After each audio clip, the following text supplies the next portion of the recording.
नमस्ते, स्वागत आहे तुमचं निकम दीपा यूट्यूब चॅनलमध्ये। आज मी तुमच्यासाठी चमचमीत अशी पालक पनीरची रेसिपी घेऊन आलेली आहे। ही अगदी साध्या आणि सोप्या पद्धतीने मी ही रेसिपी ट्राय केलेली आहे। तुम्ही देखील नक्की ट्राय करून बघा आणि चॅनलवर नवीन असाल तर चॅनलला लाईक, शेअर आणि सबस्क्राईब करायलाही विसरू नका। चला मग व्हिडिओ कुठेही स्किप न करता बघूयात। सर्वप्रथम मी 1 पाव इथं पालक घेतलेली आहे। तिला छानपैकी असं धुवून घ्यायचं आहे। 2 ते 3 पाण्याने मी छानपैकी याला धुवून घेतलेले आहे। तुम्ही बघू शकता व्हिडिओमध्ये मी छानपैकी याची जी माती अंगावरची असते ना, ती पूर्ण पानं अशी खोलून आपल्याला ही छानपैकी 2 ते 3 पाण्याने धुवून घ्यायची आहे। आता पालक माझी छानपैकी धुवून झालेली आहे। आता मी एक पातेला घेतलं आहे, त्यात असं अर्ध पाणी भरून घ्यायचं आहे आणि हे पाणी आपल्याला उकळायला ठेवायचं आहे। पाणी छानपैकी असं उकळलं ना तरच आपल्याला इथं पालक घालायचे आहे। बिना उकळत्या पाण्यात घालू नका पालक।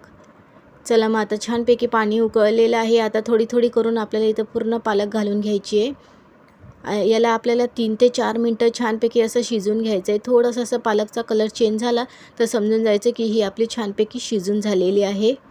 थोडं करून मी छानपैकी हे टाकून घेणार आहे आणि चमच्याच्या सहाय्याने छानपैकी याला मिक्स करून घ्यायचं आहे। पहिलेच पाण्याला उकळी फुटलेली आहे म्हणून हे शिजायला काय जास्त टाईम लागत नाही। 3 ते 4 मिनटं लागतात फक्त शिजण्यासाठी। जास्त पालक आपल्याला इथं गाळ करायची नाही आहे, थोडीशीच अशी शिजून घ्यायची आहे। पालक शिजत नाही तोपर्यंत आपण इथं पनीर छानपैकी असं कट करून घेऊयात। 200 ग्रॅम असं पनीर घेतलेलं आहे मी। आता त्याचे बारीक तुकडे करायचे आहेत। तुम्हाला जसं आवडतील तसे तुम्ही तुकडे करू शकतात, मोठे किंवा छोटे, जसा आकार पाहिजे तसा आकार तुम्ही करू शकता। मी असे बॉक्सच्या साईजचे त्रिकोण असा आकार दिलेला आहे, तुम्ही बघू शकता। अशा प्रकारे मी छानपैकी पनीर हे कट करून घेतलेलं आहे। त्यानंतर आपली पालक बघूयात छानपैकी अशी शिजून देखील झालेली आहे। आता याला छानीच्या साहाय्याने त्याचं पूर्ण पाणी काढून घ्यायचं आहे आपल्याला एका प्लेटेमध्ये।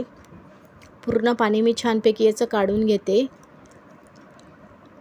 ही प्रोसेस ना जरा हळूच करा, कारण की पालक ही गरम असते म्हणून चटका लागण्याची भीती देखील असते। चला तर मग हे पूर्ण पाणी आपण याचं काढून घेऊयात। छानपैकी हे पाणी मी पूर्ण काढून घेतलेलं आहे। आता यात आपल्याला थंड पाणी घालायचं आहे। थंड पाणी घातल्याने काय होतं, पालकच्या ज्या रेसिपी आहे ना त्याला छानपैकी असा कलर येतो, हिरवा असाच कलर टिकून राहतो, त्याचा काळसर किंवा पिवळा असा पडत नाही। म्हणून थंड पाण्यामध्ये नक्की पालक घाला।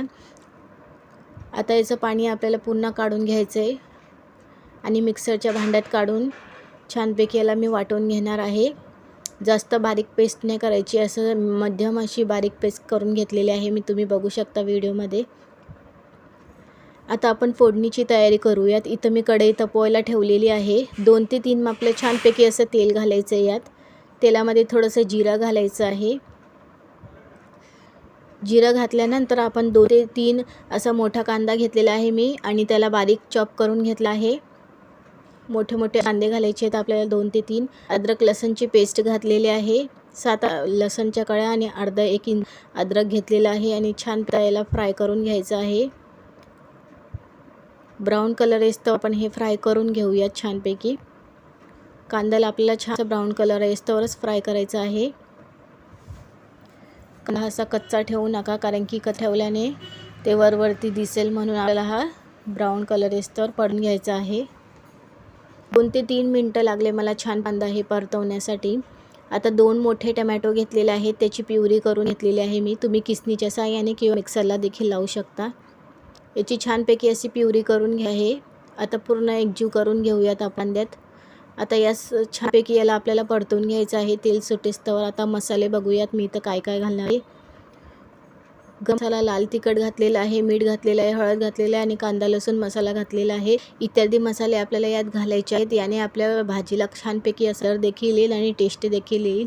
आता छान मसाले मिक्स करून घेऊयात आणि तेल सुटेस्तवर परतून घेऊयात। याचा फ्लेम आपल्याला इथं स्लोच ठेवायचा आहे, कारण की जो हा ग्रेव्ही आहे ना ते खाली चिटणे पाहिजे, म्हणून गॅसची फ्लेम आपल्याला कमीच ठेवायची आहे। आता छानपैकी मला हे 5 मिनिट लागले छानपैकी याला तेल सुटण्यासाठी।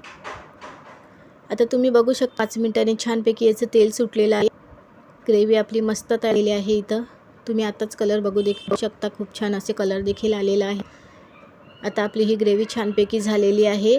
आता मिक्सरला पालक देखील आपण लावून झालेली आहे। आता ही ग्रेव्ही तर झालीच आहे। आता लगेच पालकची पेस्ट टाकून घेऊयात। संपूर्ण पेस्ट मी टाकून घेते इथे।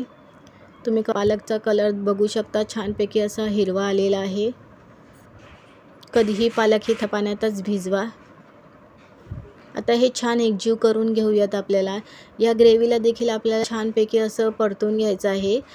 परतवण्याचं कारण असं आहे की पालकचा उग्र सुगंध असतो ना, तो सगळा निघून जातो, म्हणून यालाही छान असं तेल निघेस्तोवर परतून घेऊयात। मगच आपल्याला इथं पनीर घालायचं आहे। सर्वात शेवटी पनीर घालूयात। पहिले आपल्याला ग्रेव्हीला छानपैकी परतून घ्यायचं आहे। गॅसचा फ्लेम मी इथं स्लोच ठेवला आहे। स्लो गॅसवरच आपण हे परतून घ्यायचं आहे। तुम्ही बघू शकता छानपैकी परतून झालेले आहे। त्याला तेल देखील बाजूला सुटलेलं आहे। हे परतून झालेलं आहे। जास्त उशीर काय लागत नाही, थोडं 2 ते 3 मिनिटं लागले मला हे परतवण्यासाठी। आता आपण कट केलेले पनीर ते टाकून घेऊयात यात। आता छानपैकी हे मिक्स करून घेऊयात। हळूवार हाताने हे मिक्स करून घ्या, कारण की पनीर हे सॉफ्ट असते, हे तुटण्याची भीती देखील असते, म्हणून हळूवार हाताने हे मिक्स करून घ्यायचं। आता याला छान एकजीव देऊयात आपण। 2 ते 3 मिनिट ग्रेव्हीमध्ये आपण पनीर असंच सोडून द्यायचं। पूर्ण त्याचं फ्लेवर पनीरमध्ये गेला पाहिजे असं छानपैकी हे देऊया मस्तपैकी। इथं गॅसचा फ्लेम मी थोडा फास्ट केलेला आहे। आता छानपैकी हे मिक्स करून घेते, एकजीव करून घ्यायचे आपल्याला।